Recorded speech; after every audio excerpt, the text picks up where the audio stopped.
BA द्वितीय वर्ष के समाजशास्त्र के छात्रों के लिए कल हमने अशिक्षा के बारे में बताया था, चर्चा की थी कि अशिक्षा किस प्रकार से इसके प्रमुख कारण है आदि। आज हम देखेंगे कि अशिक्षा के दुष्परिणाम क्या होते हैं एवं इसको दूर करने के लिए क्या प्रयास किए जा रहे हैं। अशिक्षा एक राष्ट्रीय कलंक है और इसके कारण भारत में अनेक समस्याएं पैदा हो गई हैं, जिससे कि समाज की प्रगति में कई कठिनाइयाँ पैदा हो गई हैं। यदि शिक्षित समाज होता है तो वहाँ के व्यक्ति नागरिक समाज के नियमों को मान करके समाज के विकास में सहयोग देते हैं।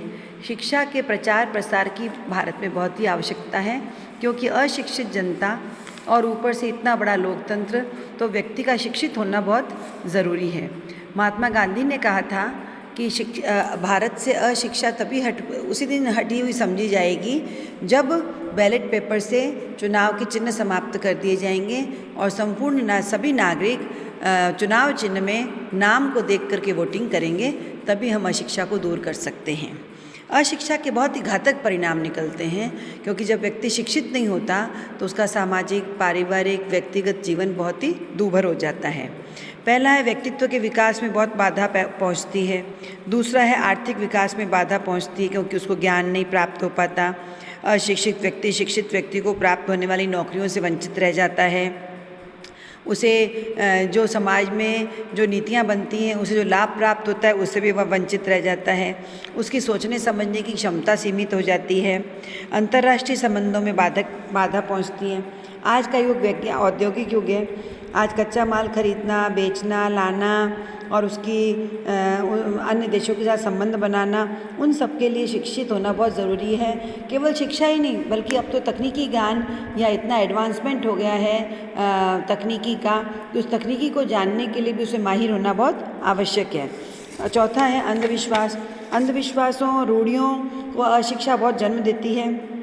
चिकित्सा की वैज्ञानिक विधि का प्रयोग न करके लोग भूत, प्रेत, देवी देवता, झाड़ फूंक, मंत्र, तंत्र, डायन, भोपा आदि के चक्कर में कष्ट उठाते हैं और कभी कभी अपने जीवन से भी हाथ धो लेते हैं, हाथ धोने पड़ते हैं।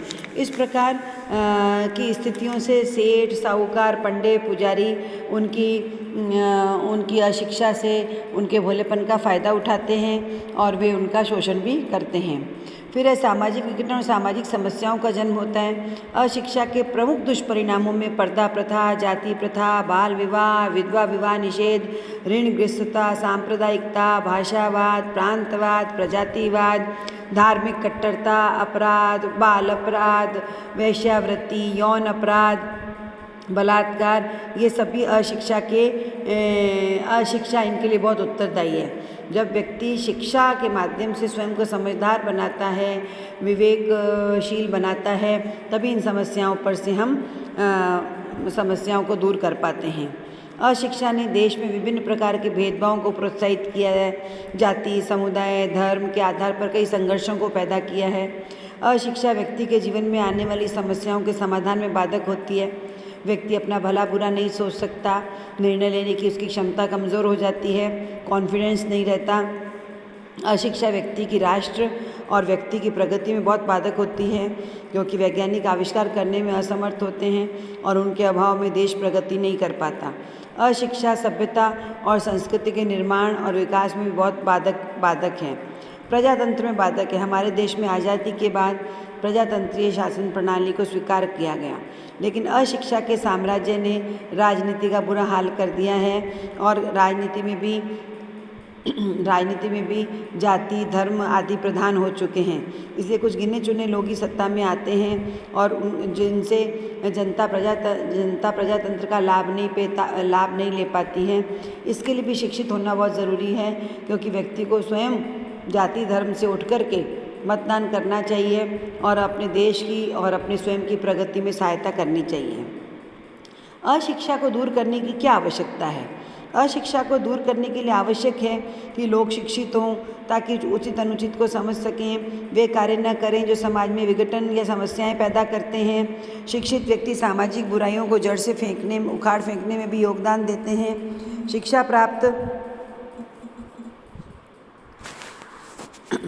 शिक्षा प्राप्त करने के पश्चात व्यक्ति के आत्मसम्मान में वृद्धि होती है। शिक्षित व्यक्ति में ज्ञान अधिक होता है। ज्ञान अपने आप में एक शक्ति है। शिक्षा और ज्ञान एक तरह से तीसरा चक्षु है।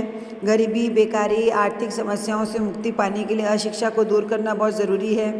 विभिन्न प्रकार की परंपराएं, रूढ़िवादियाँ और अंधविश्वास जिन्होंने सामाजिक प्रगति को अवरुद्ध कर दिया है, उन्हें दूर करने के लिए भी शिक्षा का होना बहुत ज़रूरी है। सभ्यता और संस्कृति के विकास के लिए अशिक्षा को दूर करना बहुत ज़रूरी है। समाज में न्याय व्यवस्था सुदृढ़ हो, इसके लिए भी अशिक्षा को दूर करना बहुत ज़रूरी है। समाज में परिवर्तन लाने के लिए शिक्षा ही एक परिवर्तन का सशक्त माध्यम है। आज के इस औद्योगिक युग में अधिकाधिक औद्योगिकरण करने एवं यंत्रों को चलाने के लिए शिक्षा और प्रशिक्षण आवश्यक है। प्रजातंत्र की सफलता के लिए भी शिक्षित होना बहुत ज़रूरी है, ताकि व्यक्ति अपने अधिकारों और दायित्वों से परिचित हो सके। स्वास्थ्य की दशाओं को उन्नत करने के लिए शिक्षा का प्रसार आवश्यक है। कृषि में प्रगति और वैज्ञानिक साधनों और विधियों के प्रयोग के लिए भी शिक्षा अति आवश्यक है। कुटीर व्यवसायों की प्रगति के लिए भी शिक्षा ज़रूरी है। अतः कुल मिलाकर के शिक्षा के माध्यम से ही व्यक्ति तकनीकी ज्ञान, सोचने विचारने की क्षमता, अपने आय के साधनों आदि में वृद्धि करता है, परिवार को अच्छे से चला सकता है, अपन व्यक्तिगत संबंधों को अच्छे से निभा सकता है, क्योंकि वह उसको ज्ञान के माध्यम से उनका हल निकाल लेता है। अशिक्षा को दूर करने के उपाय। भारत में शिक्षा के प्रसार और अशिक्षा को दूर करने के लिए कई उपाय किए गए, जैसे शिक्षा का प्रसार किया गया, साक्षरता को बढ़ाया गया, अधिकाधिक निःशुल्क शिक्षा दी गई, शिक्षा को अनिवार्य बना दिया गया, लोगों में प्रचार प्रसार के द्वारा शिक्षा के प्रति रुचि और जागृति पैदा की गई, स्त्री शिक्षा का प्रचार किया गया। घर में जब स्त्री शिक्षित होगी तो वह बच्चों में अच्छे संस्कार भी दे सकेगी। विभिन्न सांस्कृतिक कार्यक्रमों के द्वारा, कठपुतली कार्यक्रमों के द्वारा, नुक्कड़ नाटकों के द्वारा शिक्षा का प्रयास किया गया कि शिक्षित व्यक्ति ही अपना आर्थिक, सामाजिक, मनोवैज्ञानिक, मानसिक उत्थान कर सकता है और अच्छा जीवन जी सकता है। शिक्षा पद्धति को रोचक और रोजगारोन्मुख बनाया जाए ताकि अधिकाधिक लोगों को शिक्षा के प्रति आकर्षण पैदा हो। शिक्षकों को भी प्रशिक्षित किया जाए ताकि ग्रामीण इलाके में शिक्षा के महत्व को बताया जा सके। विभिन्न अनुसंधान केंद्रों की स्थापना करके ऐसे साधन ढूंढने जाएं जिससे शिक्षा का लोगों में सुगम तरीके से प्रसार हो सके। शिक्षा के पाठ्यक्रम में सुधार किया जाए। पाठ्यक्रम ऐसा हो जो व्यक्ति को जीवन के लिए तैयार कर सके, ना कि केवल डिग्री के लिए। उपयुक्त साहित्य का निर्माण किया जाए। पुस्तकालय, वाचनालय, चलती फिरती गाड़ियों की संख्या में वृद्धि की जाए। बाल व मनोरंजक साहित्य के अतिरिक्त सामाजिक, राजनीतिक, औद्योगिक, आर्थिक, सांस्कृतिक ज्ञान संबंधी जानकारी देने वाला साहित्य भी हो। देश विदेश के समाचारों से रूबरू हुआ जाए। पत्र पत्रिकाओं को पढ़ा जाए। रेडियो एवं टेलीविज़न कार्यक्रमों के द्वारा मनोरंजन के साथ साथ शिक्षा का प्रचार किया जाए। सिनेमा के माध्यम से भी जानकारी प्रदान की जाए कि आम व्यक्ति के लिए शिक्षा कितनी आवश्यक है। पश्चिमी देशों के उत्थान का कारण ही शिक्षा का विकास रहा है। देश में प्रदर्शनी, एग्जीबिशंस, क्रीड़ा केंद्र, अजायब घरों की व्यवस्था की जाए। बुनियादी शिक्षा का प्रसार किया जाए। गांधी जी ने भारतीयों के लिए बुनियादी शिक्षा की योजना प्रस्तुत की थी। उन्होंने कहा कि शिक्षा के साथ साथ उन्हें हस्तकला, उद्योग आदि भी सिखाया जाए। आदर्श नागरिक बनने पर जोर दिया जाए। शिक्षकों के चरित्र और व्यक्तित्व पर विशेष जोर दिया जाए।